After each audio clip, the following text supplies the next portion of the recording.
about a system. I'm actually going to give you a system for you to do exactly that. And it's very easy to use, very simple. It's something I created 4 or 5 years ago because as I was looking at my life, I was realizing I was making some mistakes. The money was flowing in the doors really fast. You know, when you write a #1 New York Times bestseller, the royalty checks are really awesome. You know, sometimes I get $500,000 royalty check. And what do you do with it? Well, you think it's all yours, right? And rather than taking 10% off the top for tithing and 10% off and put it in a savings account, and rather than balancing things, you just get to feel like you're just so rich it doesn't matter. So you just spend the money, and I just go out and bring the money in, shovel it in the back door. The people in the back say, "You guys take care of it back there. I'm out here. I'm pretty good at making this stuff. I'll just shovel it back there to you guys. All right? Yeah, just keep piling up. Big stacks back there. I'm just going to shovel some more back there for you." And I'm out here shoveling back in and creating the wealth. But I had no idea what was happening in the back room and how it was being managed and controlled because I made an assumption, and that is I didn't need to learn that stuff. I hire people for that. Let them take care of this stuff. Because you can hire somebody for a fairly good sum. They'll take care of it, manage it, take care of it for you. Point is, there's an old saying that goes with farming, and it surely goes with your own money too, and that's the farmer's best fertilizer is his own shadow. Your money has to be the same way. You have to know where it comes from, where it passes through, and where it goes. And that goes everybody in the room. Man, woman, and child. You should know where the money comes from and where it goes. You should never delegate that responsibility to anyone without you at least knowing what's happening to it. Because every one of us will probably, especially when it gets to our couples here, you don't know how long your spouse is going to be around. They may, you hit my Mack truck tomorrow. Some families, the wife takes the check from the husband and does all the controlling of the money. Some families, both the husband and the wife work, and they kind of manage their own kind of funds. Some of them, the husband does everything. You all have different ways in which you control your money in your households. What I'm asking you to do is that everyone in this room should be investing for their own self. They're taking their own dollar bills a day, every dollar a day, and investing it for the long-term future. Or you are basically saying, I am abdicating my financial responsibility to somebody else. And that is not smart. You need to know what's going on. Now, we live in a dangerous world when it comes to couples. 50% of all the couples today are going to end up in some kind of marital problems. And what's the #1 cause of divorce? Money. #1 cause of divorce. Or the lack of money, or the arguments about money. And so every one of you should have a way of controlling the money for yourself. This shouldn't. I'm not asking it to be something that splits you up. I'd actually like it to bring you together so both of you really know what's happening.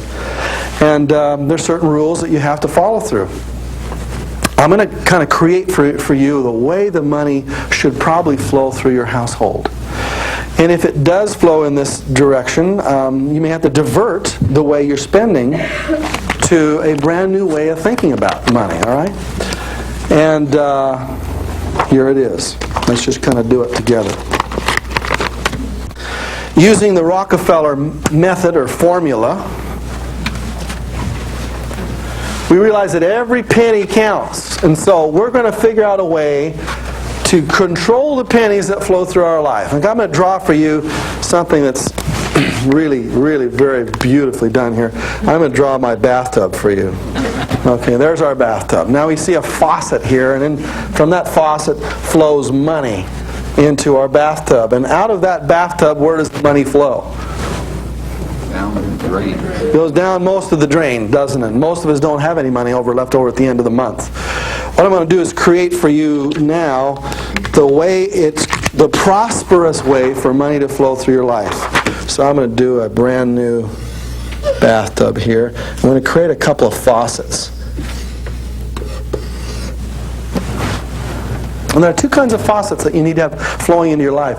One faucet we're going to call linear income. Linear income is money that flows to you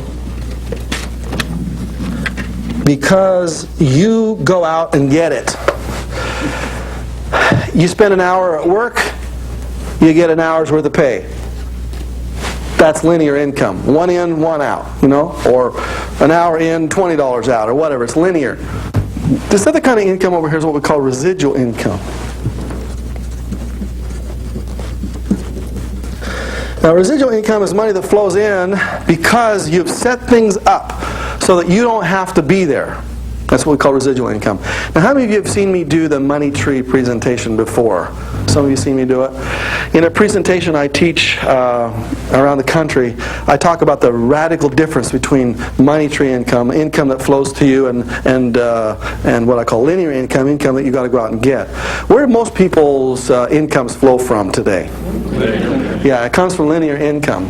Where is the wealthiest faucet? Yeah, this is the kind of faucet that we're trying to create. Now, there are lots of ways to create residual income. It's money that flows to you without you having to flow for it. There are a lot of ways to get this kind of income. They look about the same at the very beginning. You know, I get $100 worth of residual income flowing in here, and I get $100 worth of residual over there, or linear and residual. And they look about the same as they flow in on a monthly basis. $100 here, $100 there. But is there a radical difference between these two? Now, this is a $100 one-time thing. If you're there and you make it, great. This is $100 a month for the rest of your life, whether you're there or not. So which is obviously more powerful? I mean, this has got to look at the time value of money for the next 50 years, or that's just a one-time shot. Although they look the same. You know, when you look on a paper, on a balance sheet, boom, you say $100, $100. Well, this is radically more powerful. Your goal is to get as much income here as you possibly can, and the question you got to ask yourself every day is, how much time do I spend every day creating residual income? Now, if I work at a job, what are the ways in which I could create residual income if I work at a regular salaried position? Yeah, I could take some of that money out, a little sliver out, and I could put it into an investment of some sort, such as a mutual fund or a stock or some business that I own, whatever, and I could create some residual income. What's another thing I could do at my job to create residual income? Yeah, I invest in my company's retirement plan.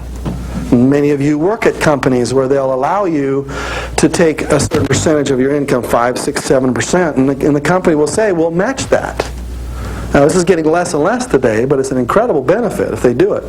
Because if you put in 5% of your money and the company matches that, how much is that return on your money instantly? 100%.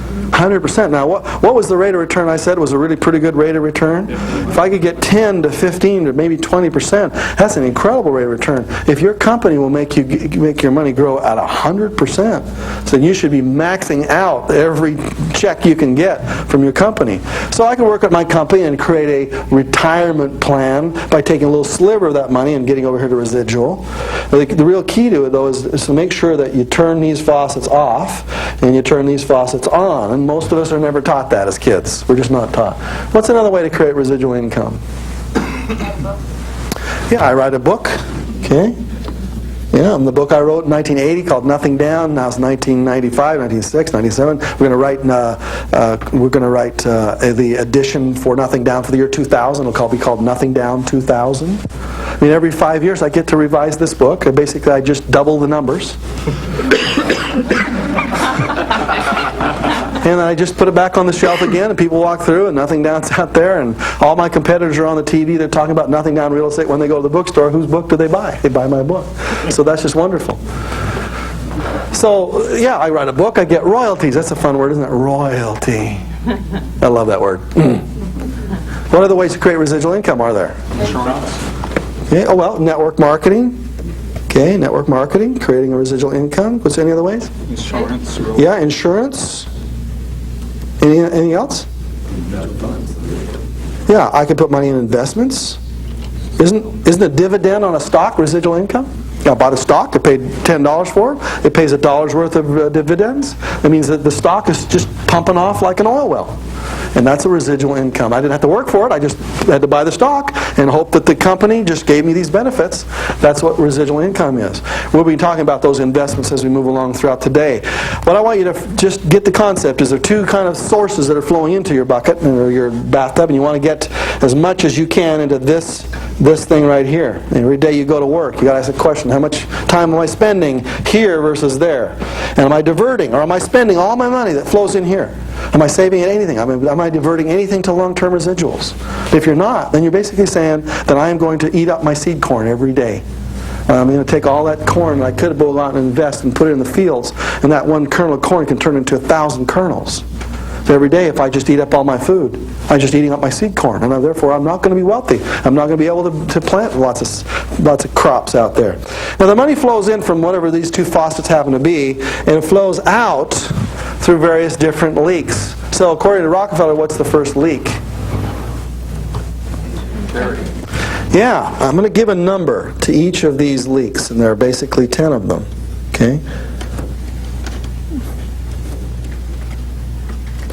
1, 2, 3, 4, 5, 6, 7, 8, 9, and a little side one over here, which we call 10. I'm going to change all of your financial thinking into 10 leaks. Now, how many of you are using Quicken right now to manage your money? See, raise your hands on, or some other computer program. You're going to change your Quicken categories to these 10 leaks. I've done it on mine. It's very easy and simple to do. A lot of times when you're using Quicken, it gets so complicated because you got so many ways and categories for your money that you don't analyze it very well. And I want you to be simple. I want you to be able to do it in your head. You don't have to do it on a computer. I want there to be 10 ways for money to flow out of your life. And then I can divide those 10 ways into little subcategories if I want to. But most of us don't need to manage our money more than 10 through 10 leaks. So the first leak would be the leak of charity, all right? So we're going to put charity right down here. Now, well, that's strange. We would put money to other people before we would put money to ourselves. Where does the charity leak usually go for most people? It goes at the last. It's the last leak we analyze. Let's see, first we take care of our family, and we take care of our house payment, we got our car payments, all that. Now, if there's any money left over, then we'll help other people with that, right? Yes? Charity, is that before or after taxes? That's before taxes. It comes off right off the top, right before taxes. Because if I do it right off the top, then I get to take it off my taxes. And therefore it lowers my tax bill. And therefore, instead of letting the government decide where my money goes, I pull it off the top, and I get to decide which charities I want to bless. And I don't want to let the government decide which money they want to send to help whatever poor people they're trying to help out there. I get to control it. So charity would be my first leak. Now, why do you think Rockefeller did that? First leak. Why do you teach his kids to do that? When you give, you receive. When you give, you receive. Now, this is all kind of airy-fairy stuff. Is that a law of nature? Does it really work? Yeah. When you give, you receive. What are the psychological reasons why Rockefeller wanted his kids to do that first, not last? Discipline. Yeah? Discipline, number one, yeah? To instill compassion. To instill compassion, yes? There's plenty. That there was plenty, and I think that's probably the most important part there. You see, when you leave it to the last, there's never any left. There's just none left. There's a $50 here or $20 there. But if you do it first, basically what you're saying is, universe, I think the source of all wealth comes from you anyway, so I'm going to just do that first, right from the very beginning. You give it first, not last. Now, all of us in this room believe in some form of God, right? Well, maybe I shouldn't use that word so strong. Maybe a universe is the word we'll use. It's a little less, grumbly here. You should never talk about politics, sex, or religion, right? We're going to talk a little bit about spirituality for just a moment. Why do you think that some of the wealthy people you see out there can be pinched the pennies like nobody's business, and yet they'll write a $50 million check to their alma mater? Or they'll set up a whole structure of a charity foundation. When you go to lunch with them, they're real careful. They're very pinched, but they write these huge checks. It's a paradox, isn't it? Isn't it a paradox? They can be so careful on one side and so incredibly generous on the other. And what I'm here to try to tell you is that they are both part of the same coin. That you have to have both of those pieces to you. And the way to first start out is to send a message to the universe that you are going to create your wealth, and that the reason for your wealth is for you to help other people. And that you're going to prove that from the very first penny. That as the money flows in from the very first penny, you're going to search out people who need it, and you're going to specifically put it into your budget and pay it that way when you have $1,000 a month than when you have $100,000 a month. Because I'm going to tell you, it's so difficult when you have $100,000 a month to write the $10,000 check. It's just different. If the habit is not there, it just doesn't come. If the habit is there, then as the checks grow, then you'll just do it. And therefore, I'm going to challenge every one of you to be thinking about that as your first investment. You can try it your way, I don't care. But as you do analysis and you talk to people who have created great wealth, you find that this has been their habit almost their entire life. And I want to know why that is. And it's because it's one of the reasons that they are wealthy. Now, like I said, we all probably believe in some form of universe, higher power. We probably don't believe the same at the retail level, but at the wholesale level, we all have pretty much the same belief that there is a higher power. It's when we get to the retail level, things get all messed up, hamburger is hamburger, but then there's McDonald's, Burger King, Wendy's, and all these other places. So we all believe in different kinds of attitudes, but I think in terms of the broad attitudes, there is a higher power, and the higher power knows where all the gold is. Is that right? Does the higher power, God if you wish, know which stocks to buy tomorrow? Does she or not? Huh? Source of all. How many of you believe that the higher power probably knows which real estate corners would be the ones you'd probably want to invest in? Yeah, okay. Probably knows a little more than you do. And I find it so strange that people don't involve God in their financial decisions. As if kind of like, I'm just going to do it on my own, thank you. Please, I can do this by myself. Instead of saying, hey, should I short IBM tomorrow or what? What shall I do? Now, I may be just a little crass to put it that way, but I've always found, in the strangest kind of ways, that if I live my life in the spiritual way with money, because it's all spiritual anyway, frankly. We can argue about it all day long, but it's all spiritual. If I live my money life in a spiritual way and really involve the universe and say, okay, I'm going to make some money this month and I want to know where you want me to give it. Who do you want me to give it to? Your soul expands and you become wealthy with a capital W while you're making the small w wealth along the way. And I just recommend that to you, all right, without too much more discussion on it. Then where should the next money flow? Yeah, it's going to go into my savings. Okay? And that means you got to pay yourself first because you want to, second in this sense, because you're going to have a future you're going to move towards. Every one of you is going to be there. And so what kind of future do you want to arrive at? The year 2000 is going to be an incredible party, isn't it? The end of a decade, the end of a century, the end of a millennium, the beginning of a new decade, century, millennium. It's going to be a party. So where do you want to be when that happens? When the ball drops and old Dick Clark there, young as ever, rings in the new decade, century, millennium. There are not very many people in this room who were here last time that happened. What are you going to do? How's it going to be? Where are you going to live? What's it going to be like? How financially solid are you going to be at that point? If you don't do the second one here, you basically say, I'm going to live for the moment and the future, heck with the future.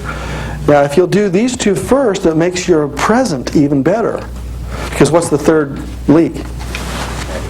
Yeah, it's taxes. Taxes. In order of priority, this is the way it flows. It flows to God, and it flows to yourself, and it flows to Uncle Sam.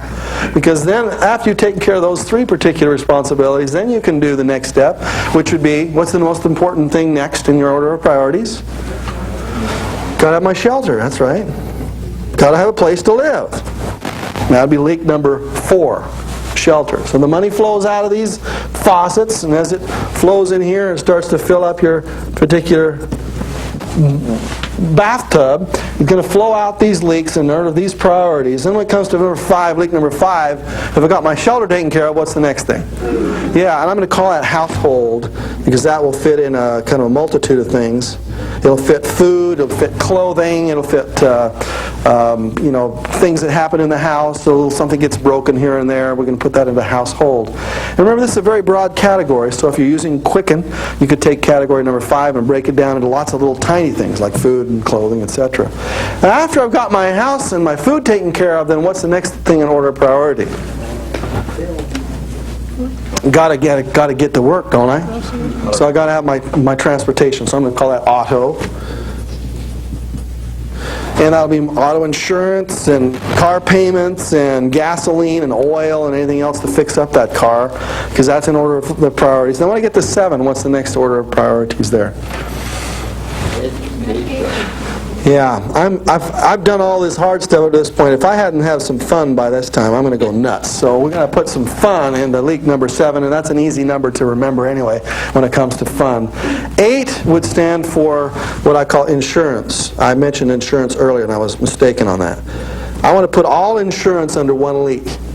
I want to put my auto insurance under this leak. I want to put my house insurance under that leak. I want to see it all at one time. I want to put health insurance, life insurance, car insurance, house insurance, liability insurance, everything. I want you to see how much money you spend on insurance. Some of you are just going to be stunned because you saw hidden over here in your payment. Well, our payment's $912.16. Well, how much is that in interest and principal? Well, it's $756. Well, what's the interest? What's the insurance on that? Well, it's $196.12. Is there a way to get that insurance cheaper? Does it have to be paid with my mortgage payment? Do I have to pay the insurance with my car payment? Do I do it separately? Do I have to have my health insurance taken out of my paycheck every single month? I want to see it. How much am I really paying for this stuff? Because I can guarantee you that all of you in the room are paying 20, 30, 50% or more than what you really have to, is because most of it's all hidden out there. In other words, I'm saying that some of you in the room are throwing away $100 to $200 a month. You're literally ripping those little dollar bills up in tiny little piles every single month because you just haven't looked at it. And that $100 to $200 a month, that's multi-million-dollar money that you're destroying every month because you're not looking at it. Okay. Number 9 is what I call miscellaneous, or I'm going to put the first word, debt/miscellaneous. In other words, I'm going to put my debt payments over there in leak number 9, and I'm going to pay my debt first, or there is no miscellaneous. And if I got my debts taken care of, then I'm going to have some miscellaneous. And leak number 10 is what I call business. And if you're not in some form of business, you got to be. And the reason I'm going to put it over here is because it relates to almost every of the other leaks as we do it. Okay, let's spend some money. We go to the store, we buy a pen. How do we categorize it? Where is it? Is it charity? Is it savings? No. Is it tax? Is it shelter? No. Is it household? Maybe. Is it auto? No. Is it fun? No. Is it insurance? No. It could be miscellaneous. Or is it business? Okay, so it could be one of 3 things.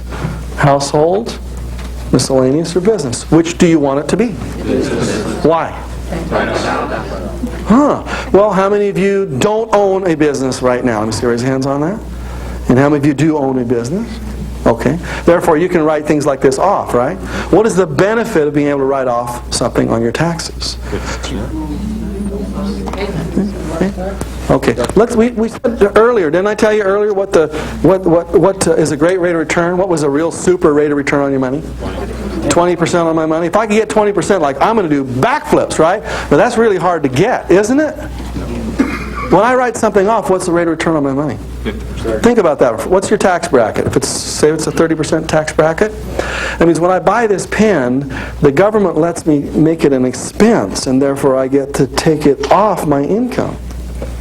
I have $1 worth of income, but I have $1 worth of expense, therefore I had 0 income.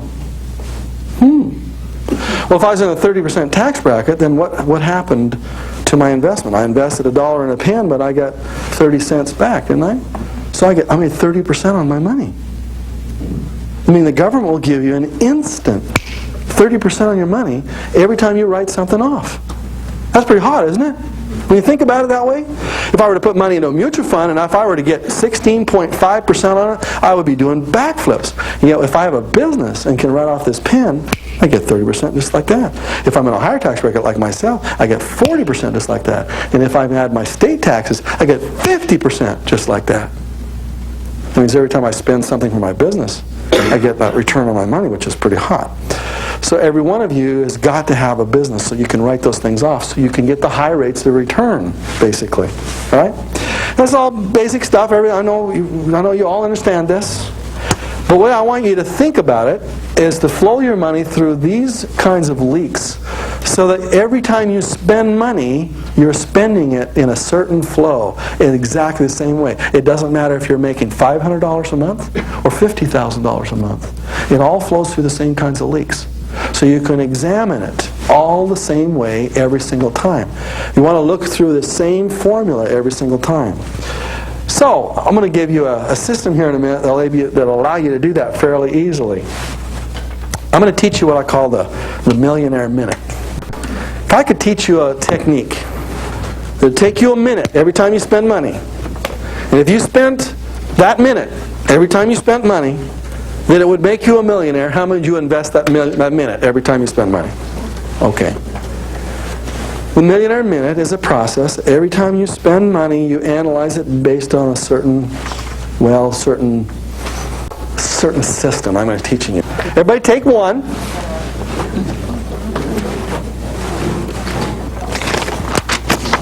And as soon as you receive one, if you're sitting with your partner there, you're going to flip it open to this first sheet, which we call the cash flow system. And it looks similar to this. If you would, please.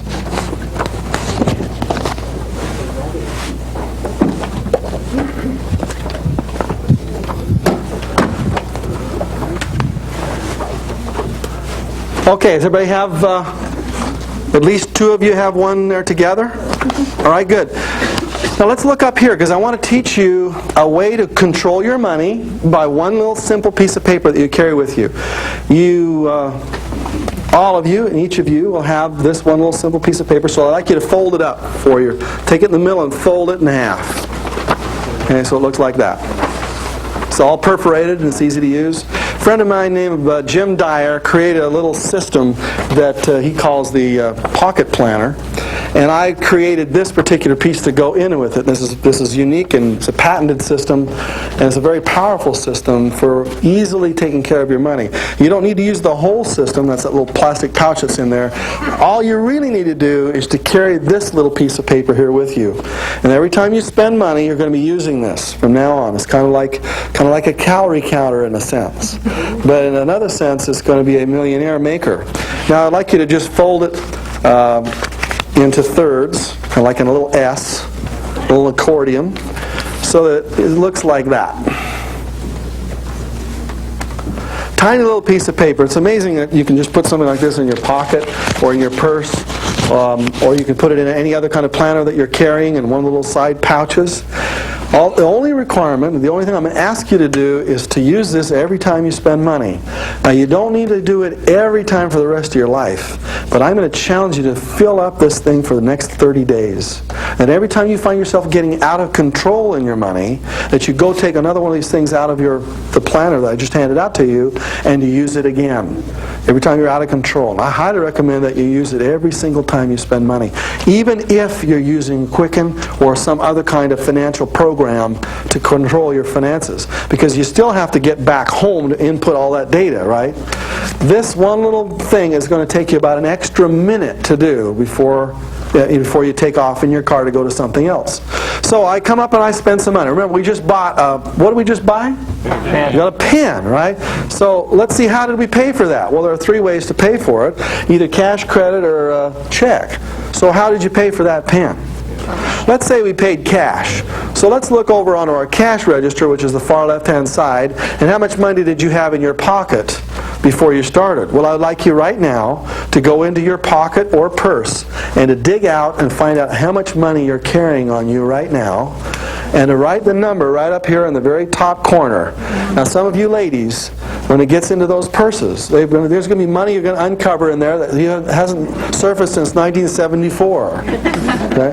I want to have every single penny you're carrying on you right now put up there in that tiny little corner to the penny. Yes, Larry? Can I have a multi-currency option, please? Yeah, the multi-currency option. Let's just add up the Canadian and American dollars and presume they're the same thing. So that, yeah, that'd be nice. And just put the dollars up there, or choose whichever one you want to control, want to carry with you.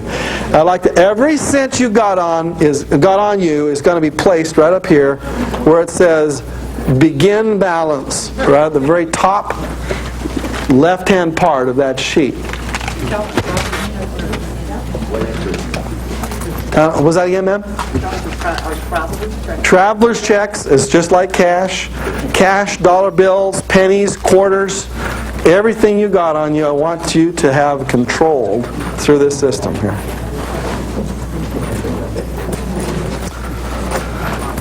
Don't have any money on you, Liza? Okay, get it on there. Good. Count it all up. That's right, every penny, Evelyn, all those little pennies you've been carrying around. I want every penny to be controlled. You know, you ask this question, well, do I have to control it to the penny, Bob? Do I have to control the penny? Let's ask that question. I want everybody to ask me that question. Do I have to control it to the penny, Bob? Yes. To the penny. To the penny. Why?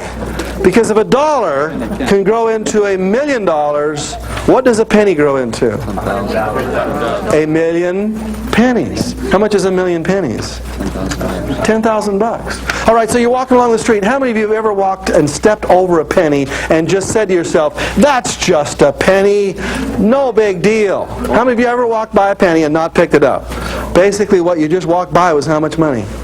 $10,000, because underneath that penny is a whole bunch of pennies down there that you've got to pick up at the same time and put those into your bag as you take on with you. If you don't pick up your pennies, what you're trying to basically saying is, I don't value money. If I take that one little penny and I invest that, 65 years later it's $1 million.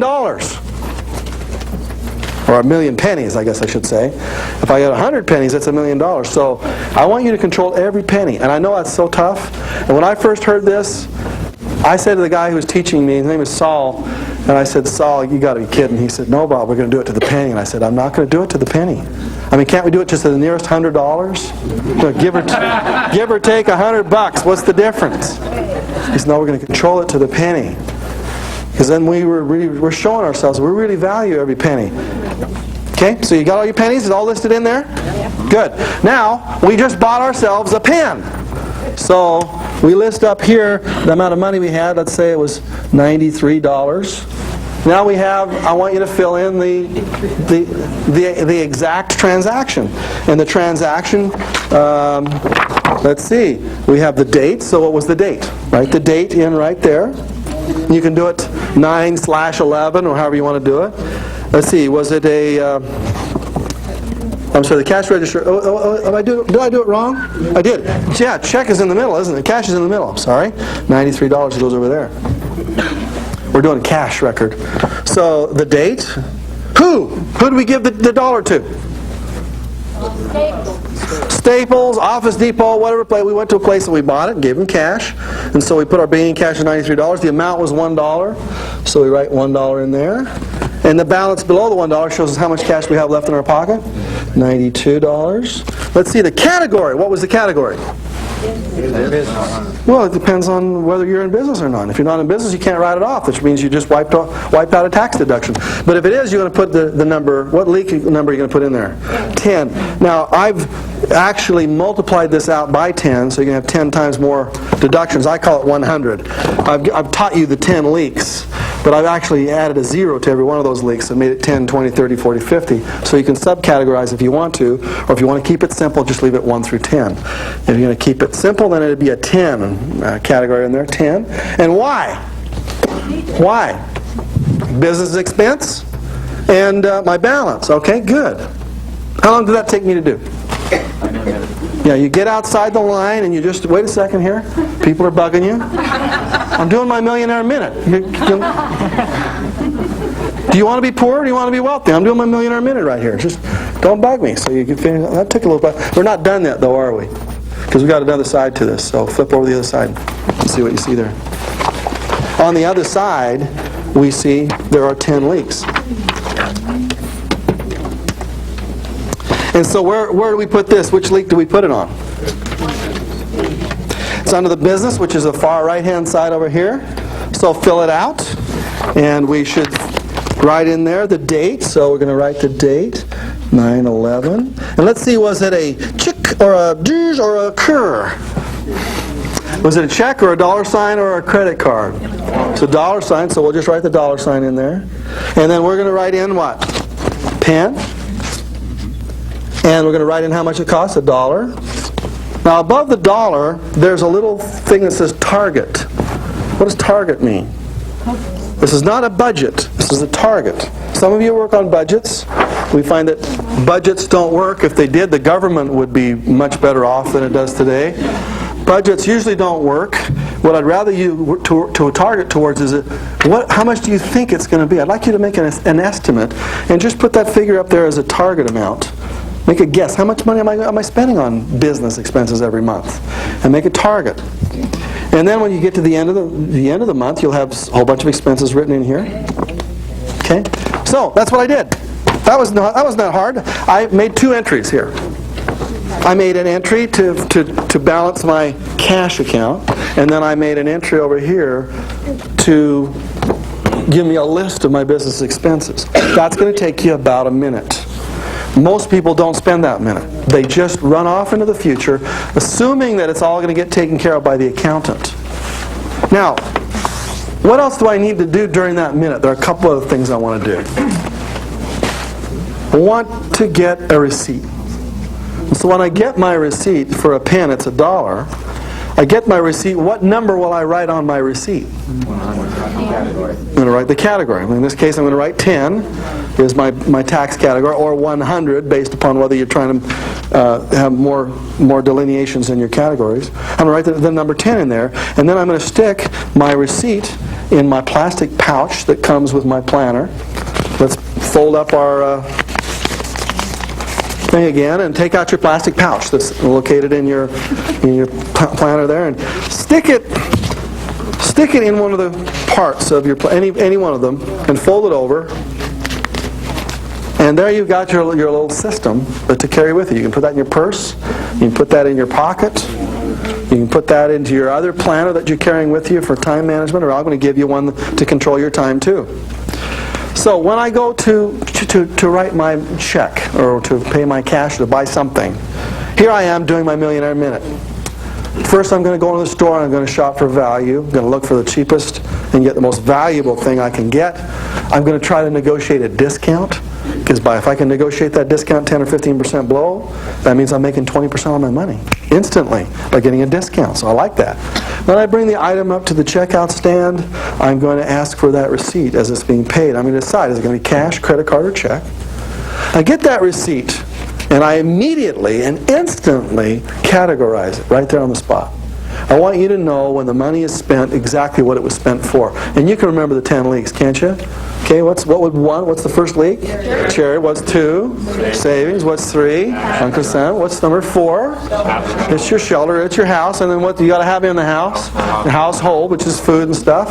And then 6 is auto, and 7 is gotta have some fun. 8 is insurance. 9 is debt or miscellaneous, and 10 is business. You know, you can remember. It's not that really hard to remember. In fact, there's only going to be 3 or 4 of those you ever use anyway when you're writing checks. You're probably not going to write a check for insurance at the store. You're probably not going to write a check for savings at the store. You're probably just going to write 5s or 6s or 7s or 9s or 10s. And there's only a few of them you need to remember at all times. The key is I want you to write your number on that receipt every time you get it. So it's all done. Now, how many of you have ever taken all your receipts home and you dumped out all your purse or your wallet there, and all these receipts laying on there, and you got to go over and you got to read all the receipts again and try to remember if this is deductible or not? Okay, you're going to do it right on the spot. Circle the items that are deductible.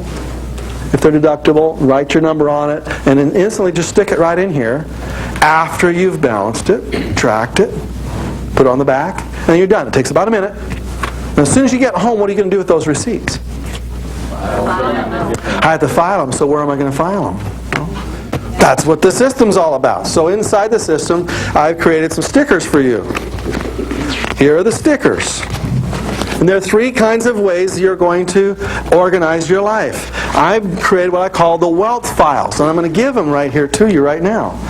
The wealth files are the green stickers. They're stickers that include things that are your credit reports, your vehicles. These are for your assets and liabilities. These are for the things you own and the things you owe. Your O owns things, all right? And so if you have a mutual fund stock certificate, or if you have a title to one of your cars, if you're not keeping it in a safety deposit box, or if you have any other important business properties, these are all of the files you'll probably ever need when it comes to the assets, the things you own in your life, or the debts you have for the things you own. Now, what I'm going to ask you to do is to go down to your local stationery store and buy a box of 100 manila folders. And the manila folders will be center, right, and left tabbed. It's just when you buy manila folder boxes, that's the way they usually are. And on each of those, I'd like you to take these stickers and stick them on to the left ones, the center ones, and the right ones. And it doesn't really matter which is left or which is right. There are about 100 stickers here. Just a few of them, less than 100. And therefore, as soon as you've stuck them onto your manila folders, you have what I call your wealth files intact. You can buy a little box at any stationery store for $10 that has a little handle on it, and you can place your manila folders right in there, and with just a few minutes, you are totally and completely organized when it comes to your wealth and all the things and places that you need to file things. For instance, what if you were to mistakenly and unfortunately pass away tomorrow morning? Would the files of your life be organized well enough for your loved ones to figure out what was going on? Would they be going? Most of us in this room would have chaos. I once taught a seminar, and I won't take you through this pain, but I once taught a seminar where we literally had an experience where we crashed an imaginary plane into the hotel and killed everybody in the room. And with the lights off, as if the lights were gone now, we had them now take a little trip to their home and watch, as they watch on the radio or the television, the news of the disaster, realizing that you were in the building. And now they watch the panic that goes on in that person's life as they now try to figure out what to do. How they have to call a funeral director. They have to go through the financial records. And they watched for almost an hour, lights off, and watched as they went through we went through the funeral, the pallbearers, who sings at the funeral, where is the plot, to what's the insurance, to the whole thing. And after an hour's experience, when they came back into the room, we turned the lights back on, there were a lot of changed people there. They realized that it's going to be a very interesting experience when you pass on to the next stage of your existence. And what this is about, what the wealth files are about, are organizing you. Just one Sunday afternoon, Saturday afternoon, some evening, you can sit down and have your whole financial life organized in a very few minutes. And then you start to live your life based upon the way this is organized. For instance, under the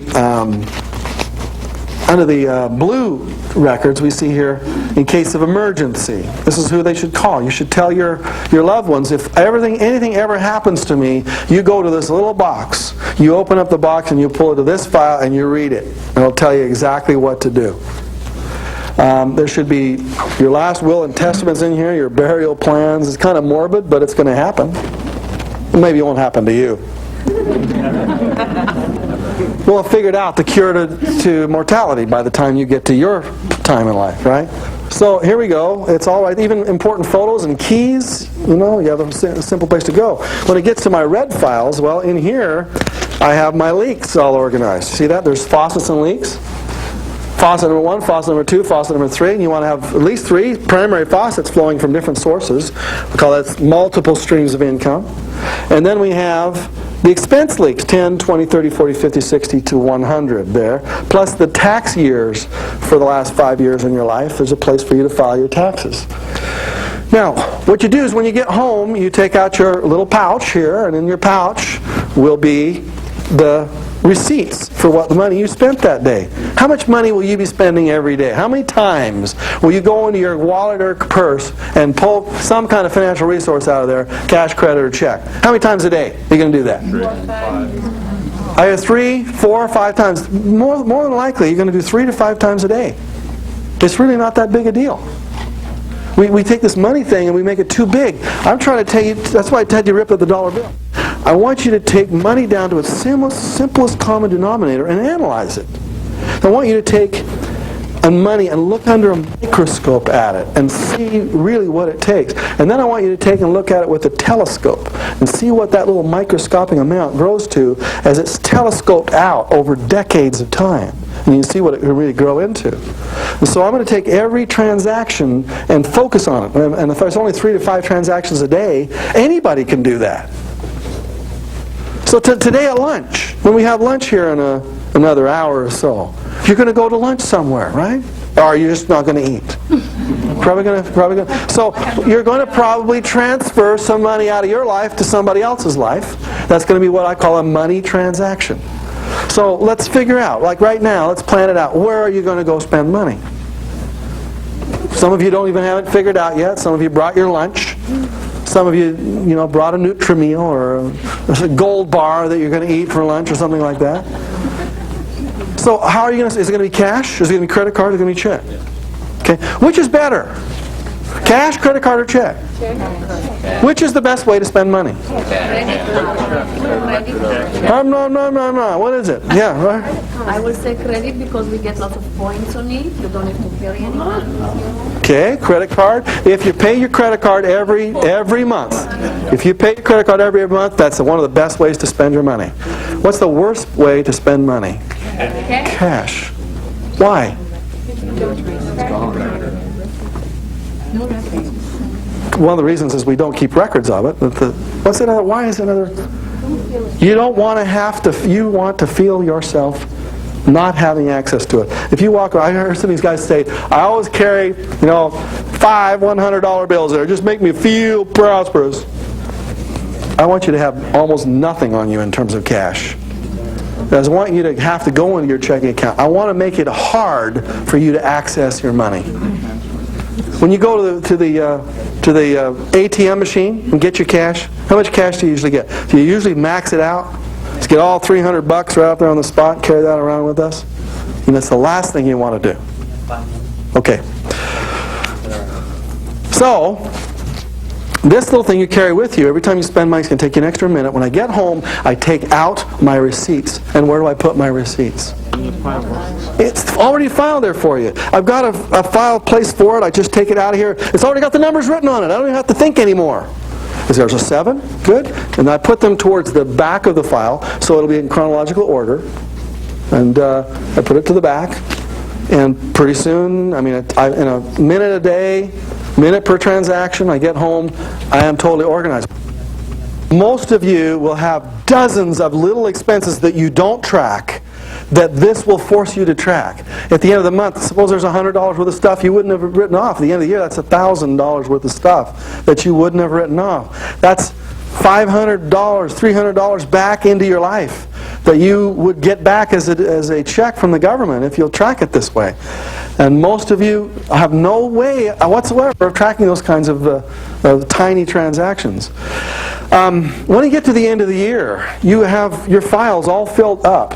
1 through 10 or 10 through 100, and all I need to do is to just go pull my files out, send them to my accountant. They're all there in chronological order. If I've inputted them into Quicken, which makes it even easier, then I've got my transactions easier there. But I don't have to check or run around looking for receipts all the time. It's there instantly. Instead of me spending 5, 10, 15 hours and weeks worrying about it, at the end of the year I just pull out my files and send them off to my accountant and it's done. That's if you'll do it at a minute at a time. But if you don't, when you get to the end of the year, you've got this mountain of receipts to go through to figure out which ones are good, which ones are bad, which ones are this, which ones are that. And that extra time is time wasted, and time wasted is money wasted, as we'll get here in just a minute. So there we have a system that I can use. And system stands for SYSTEM. Stands for the word save yourself. Time, energy, and money. That's what systems do. All right, so I have here my money system. Whenever I go spend money, I pull this out. It's really simple. I'm not suggesting you have to do this for the rest of your life. But I'm suggesting that you challenge yourself to do this for 30 days. At the end of 30 days, here's what it'll look like. You'll have spent cash here. You may even have to pull out 2 of these forms. Be able to have all of your transactions on one sheet.